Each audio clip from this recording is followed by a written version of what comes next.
We've all heard of many incidents happening in boxing. Was that absolutely brilliant? Really tough fight. This one, in particular, is one that you're likely never to forget. But before we get into it, be sure to hit the like and subscribe button, thanks. Looking at the British boxing scene, Michael Watson became quite the boxing star in the 80s. He took up boxing at the age of 14 at the Crown and Manor Boxing Club, where he proved to be a quick learner, winning an under 71 kilogram London Schools title in 1980. He had an impressive 20-2 record at the club, and was eventually transferred to the Coldstone Boxing Club, where he trained and sparred for over a year with Kirkland Lang, Dennis Andrews, and Darren Dyer. But born in August 1966, Christopher Livingston Eubank, a British former professional boxer who competed from 1985 to 1998,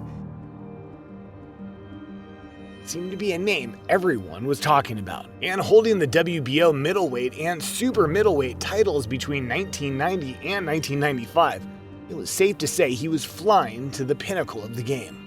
In June 1991, in London's Earl's Court, Chris Eubank proved to be too good for Michael Watson in their highly awaited showdown. The known showman and WBO champion won by a majority decision of 116 to 113. 115 to 113, and 114 to 114. Champion of the world, Chris Eubank! Well, we are astonished. I'll go so far as to say I think... Though Watson still being a highly rated fighter who many believe was capable of winning the biggest belts. So just 3 months later, and on this very day, the two Englishmen met in the ring once again, stepping up in weight to contest the vacant WBO super middleweight title at Tottenham Hotspur's White Hart Lane. This time around, 26-year-old Watson proved his supporters right. By the time the 11th round came around, it seemed a matter of when and not if he could emerge victorious from the bout. A series of blows, culminating in a strong right hand, knocked his opponent to the canvas, but inexplicably, a decked Eubank bounced back to his feet and sent Watson crashing down with an uppercut. With the uppercut, watch this, bang, right on the chin. The bell was immediately rung, but it was clear that the 60-second break was not enough for Watson, as he still hadn't recovered. Being guided back to the middle by referee Roy Francis, who, after watching a string of quick blows by Eubank, decided that Watson could no longer continue. His hands up, the referee's on the verge of stopping it. He stopped it. Unbelievable. The verdict was made at 10:54 p.m., and just 2 minutes later, it became apparent that Watson had a problem. As Eubank celebrated, he slumped down in his corner, much to the concern of his team.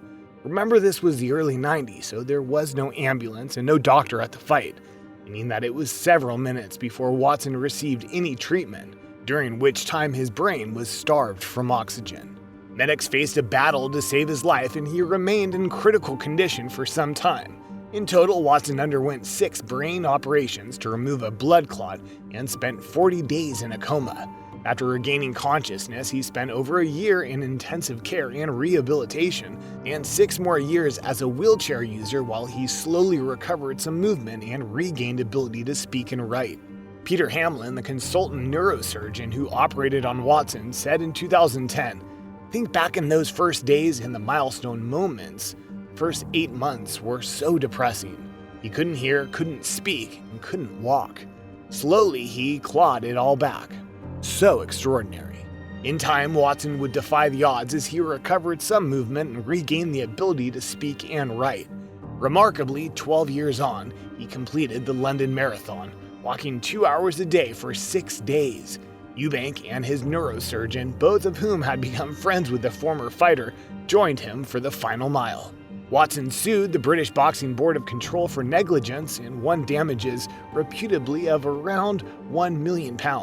The High Court ruled that the British Boxing Board of Control was responsible for medical provision at a fight, and that administrating oxygen and resuscitation on site would have made a considerable difference to Watson's outcome.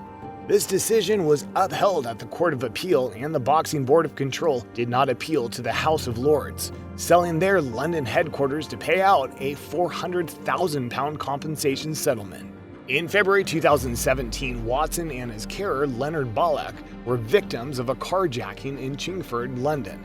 Ballack had pneumonia sprayed in his face during the attack and was beaten while Watson was dragged along the road when the car was driven off, unable to escape.